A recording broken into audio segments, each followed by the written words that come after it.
د برېښنا شرکت د کاسا زر پروژې د پاته چارو د مخته وړلو په موخه له نړیوال بانک سره موافقه کړې ده او دا چارې عملا جریان لري.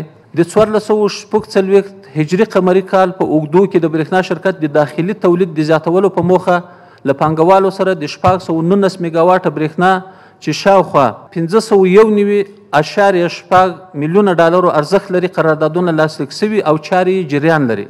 همداراز د دغه کال په جریان کې به ټول په مجموعي توګه باندې داخلي تولید د برېښنا په برخه کې د داخلي تولید تر 1000 میګاواټه زیاتې پروژې ان شاء الله العزیز عملا پیل سي او هغه مخکې مې یاده کړه هغه پروژې پیل شوي دي. د تورغونډۍ هرات نورالجهاد سب سټیشن د 260 کیلو ولټه برېښنا د لیږد مزي پروژې د دوهم سرکټ چې 15 کیلومتره اوږدوالی او 20 میلیونه افغانۍ لګښت لري چارې بشپړې شوي دي.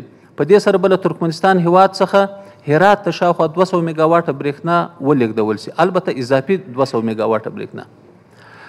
د شبرغان دښتالوان د 500 کیلو ولټه برېښنا لیږد مزي د لومړي لاټ چارې 11 سلنه او د دوهم لاټ چارې 90 سلنه پر مخ تللي دي چې په بشپړېدو سره به د غزني، زابل، کندهار اوسیدونکي او صنعتکاران له برېښنا څخه برخمن شي. د کندهار د 110 کیلو ولټه برېښنا سب سټیشن لاین د دوهم لاین پروژې چارې 90 سلنه پر مخ تللي چې په بشپړېدو سره به د سب سټیشن د جذب ظرفیت له 80 څخه تر 80 میګاواټو پورې لوړ شي.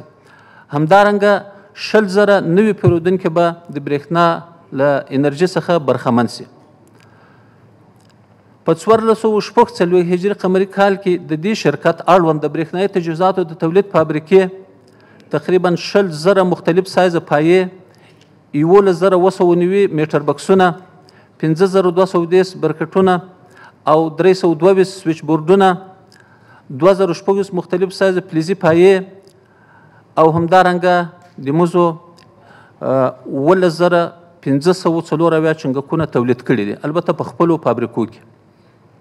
د نغلو سروبي مایپر برېښنا فابریکو د 662.8 میلیونه کیلوواټه برېښنا تولید کړی ده. د اماراتي ادارو څخه